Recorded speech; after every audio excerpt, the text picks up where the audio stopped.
Hello, learners. Welcome to VR Mathematicians.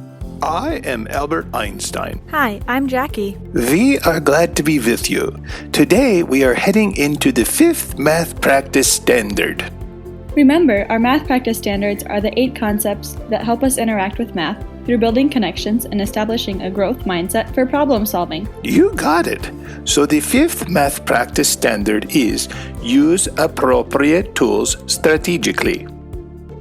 So, how is that going to help us build a math mindset? Well, when we talk about using tools strategically, we are talking about choosing an appropriate math tool for the given situation and using it correctly. What do you mean by tools? Well, what kind of things have you used in your classroom to help you understand math concepts better? I guess I've used whiteboards, rulers, base 10 blocks, protractors, graph paper, and tiles. I mean, we used a lot of things. I just can't quite remember all of them. Those are all great tools. And guess what? The tools we use don't necessarily need to be things we hold in our hands. They can even be thinking strategies that we have learned or using a piece of paper to draw out our ideas.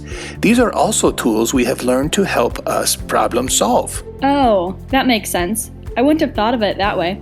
Yes, but before we just pick a tool, we need to think about the problem and analyze the situation.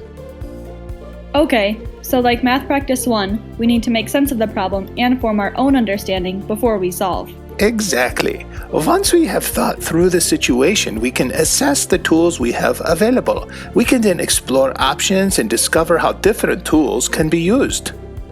Yeah, that makes sense. My teacher has a whole cabinet full of different tools. That would be an excellent place to start. Once we figure out what would work best, we can go from there.